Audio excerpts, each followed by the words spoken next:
Series lethu sivalelisa sithi sona kambe ithemba likhona nxa ukuthandaza kungani kakusenze ngqondo. Cela uchibile kukhali makhelwane uthi makhelwane kambe ithemba lisesekhona yini ukukhuleka kungani kakusenze ngqondo. Mehlo avaliwe siyakhuleka. Baba engcwele ohlala ezulwini, wena leli lizwi lingumphako weviki. Singena iviki esingakwazi ukuthi siphatheleni, sifide sibe lamandla okuqhuba lwaleli viki. Siza kuvula eBhayibhelini sicela amazwi okuphila azadala umahluko ezimpilweni zethu. Khuluma lathi ngathi sizafa ngemva kwenkosi. NgoJesu siyakhuleka. Amen. Amen. Bhala eBhayibhelini encwadini kaJohn chapter 11. John chapter 11 sejwayele okumangalisayo. Kodwa namhlanje ngifisa siye emthonjeni omdala ukuyakukhama nzamatsha. John chapter 11 ethi yona uverse ngelika 5. Now Jesus loved Martha and her sister and Lazarus. May the good Lord add blessings to the reading of His word. Bible lithi lona uJesu wayebathanda uMartha noMary lomnewabo uLazarus. Ungabala iBhayibheli from Genesis to Revelations enthola khona ivesi uJesu a-emphasize khona ukuthi uthanda abantu. John chapter 11 verse 5 uMoses wayekhuluma loNkulunkulu face to face, kodwa iBhayibheli kalithi ukuthi wayemthanda.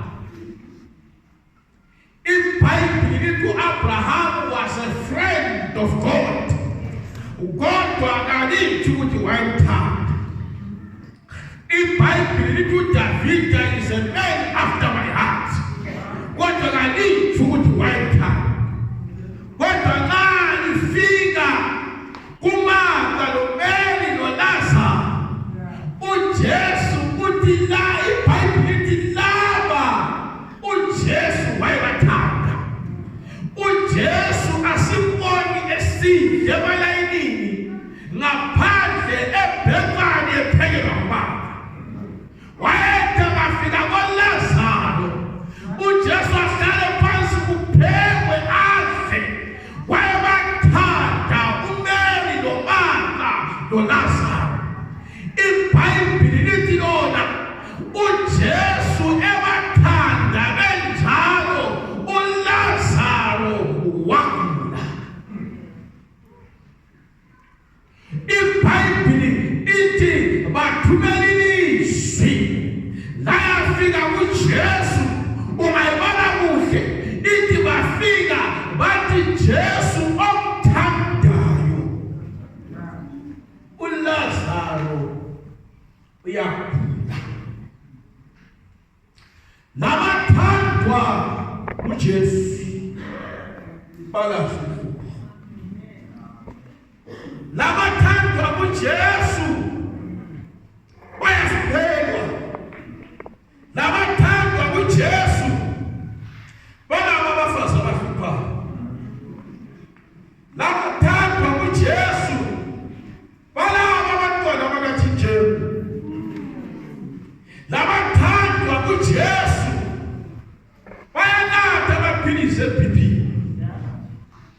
Nabathandwa kuJesu balazi inhlupho.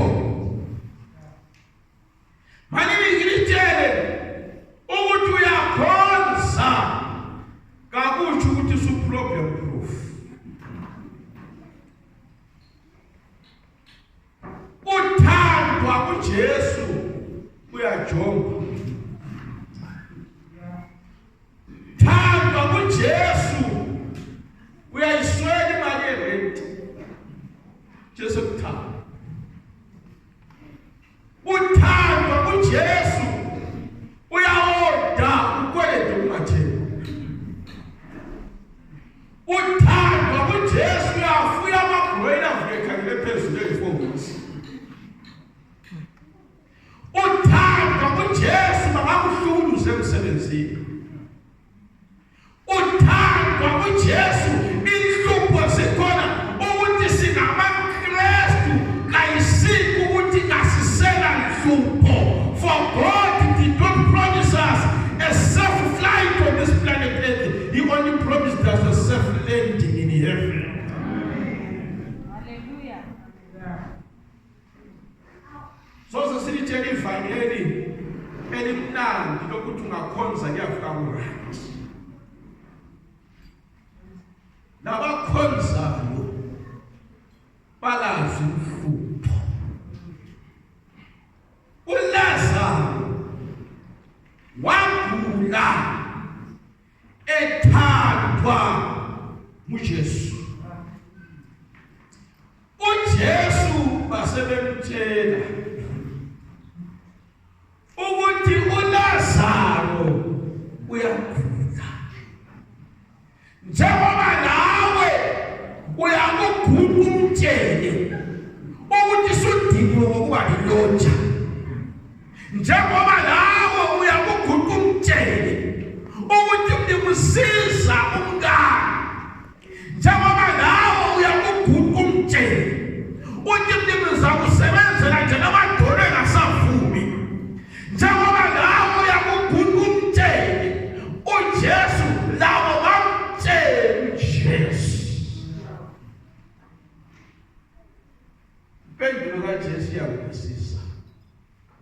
Ithi ukugula kukaLazaro kakusokokufa okokuthi amandla kaMlungu abonakaliswe.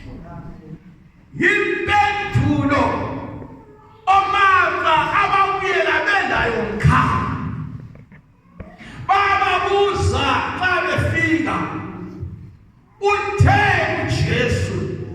uJesu uthe uLazaro kafi. Ningasikhathazi sivela kuJesu. uJesu uthe uLazaro kasoze kanjani afe, angagula kodwa kanjani kafi. Bathi bevuke ekuseni bazothola uLazaro uyalungile. Abantu bathi uLazaro kasafi.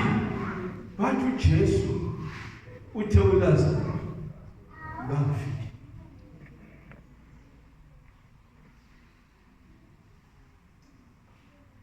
iBhayibhili lithi uJesu esetshele ngoLazaro kulokuthi achibilike aye eBhethani lapho kwakuloLazaro khona yena wayeJudiya. Ungabali iBhayibhili kuhle kuthiwa i-distance ngabala uverse 18 ukuthi asuke lapha ekhona esiye eBhethani kwakuloLazaro it was 3 kilometers. Wayena walker wayengathatha less than an hour.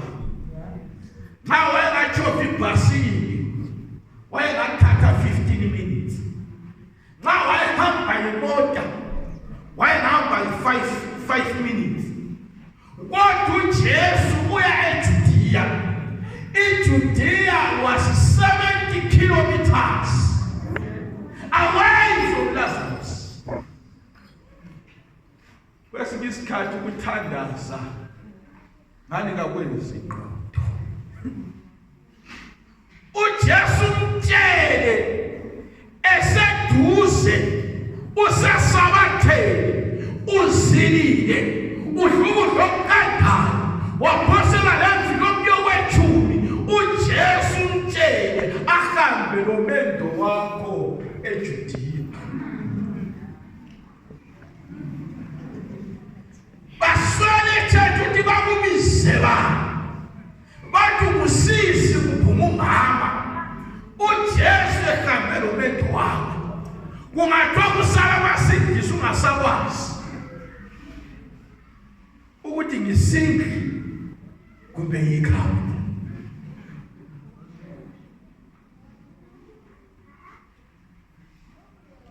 Umtshela uJesu udokotela afika kutshela ukuthi wena susiya ku-operation sule-cancer. uJesu umtshela kwesinye isikhathi ukuthandaza kungani kakwenzi ngqondo.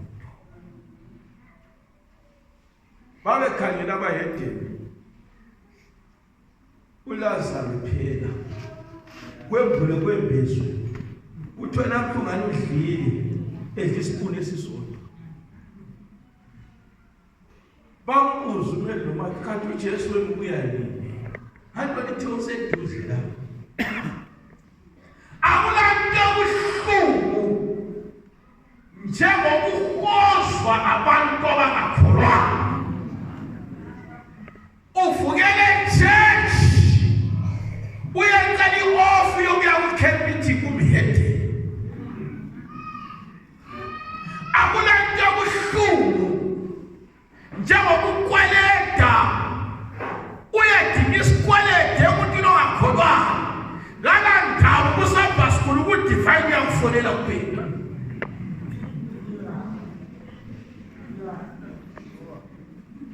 Akulanto buhlungu sisondele njengokubona osisi abangelandaba noJesu besenda walulejaha esabathele selilo 4-5 years lithandazela kuphela imali yokuyavela ingabonakala.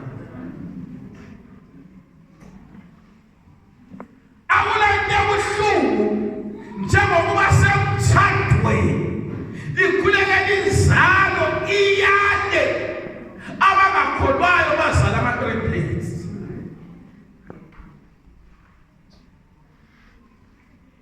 Akulanto buhlungu njengokuthengisa uhanjwa ngabantu abachelayo abathengisa ngemithi wena uthandaza amakhastoma bekweqa uyiswele lokushaya iklabu kulabantu. Kwesinye isikhathi ukuthandaza lokhu kungani kakwenziwa.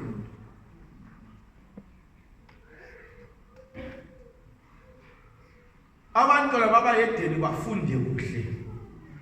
Wena uthunyela umntwana uhambe ukhumbuza uyihlo. Bakhumbuza uyihlo school fees.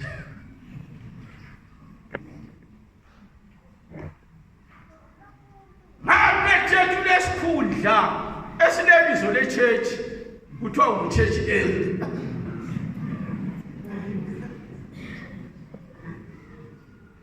Izinto zingahlangani uswele nokugada umthofu siyemsebenzini.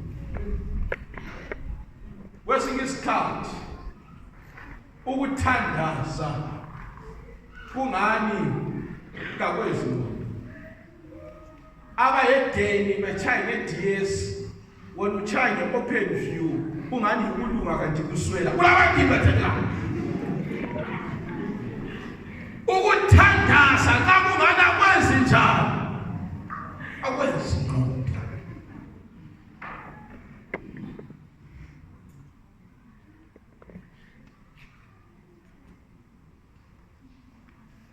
Bayamkhangela uLazaro mele lapha kusela manje kusela lethula bathi uJesu uthe kahle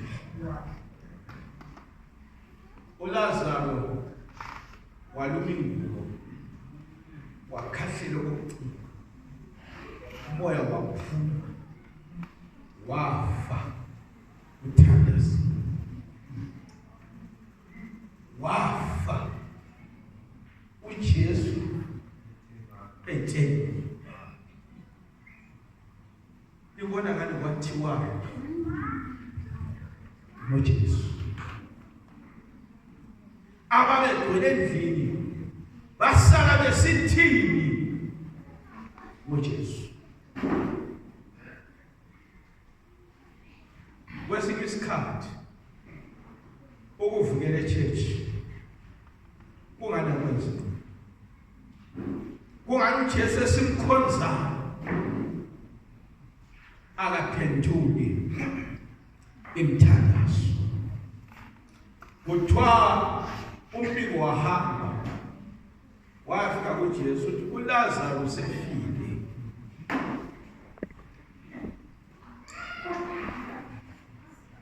uJesu kayahamba emngcwabeni omkhulu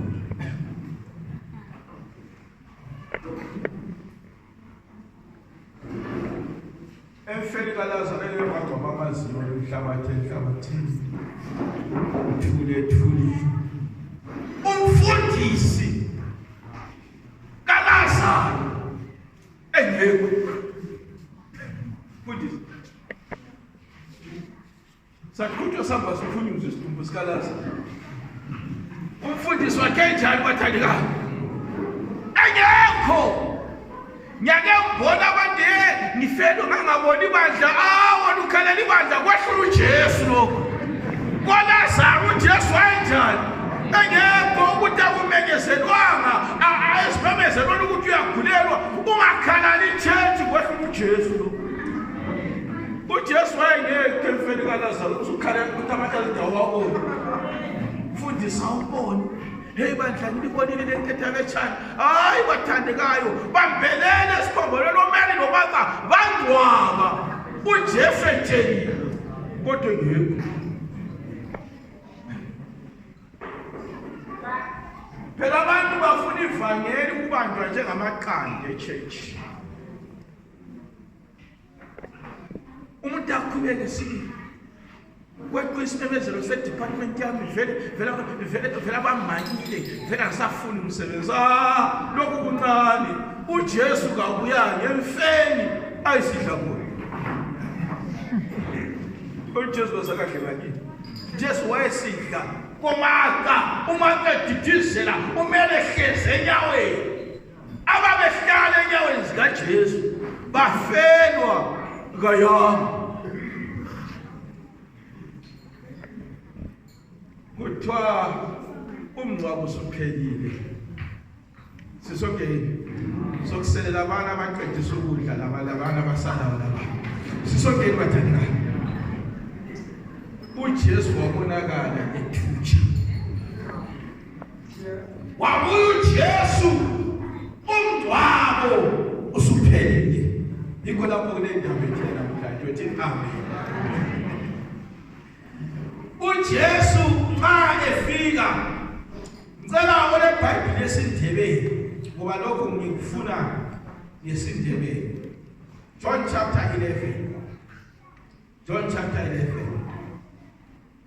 mzabala ngesikhiwa bese ngicela ngesindebele ithi now Martha as soon as she heard that Jesus was coming went and met him. But Mary was sitting in the house. Kutwaka besizwa kutwa uJesu yeza. Umartha uyaphumuka mhlangabeza uMary uthi mina ngidlala njalo. Kangimjoyisi. Hayi. Yabona Mary. Uma bahlezi bawu2 ematrasini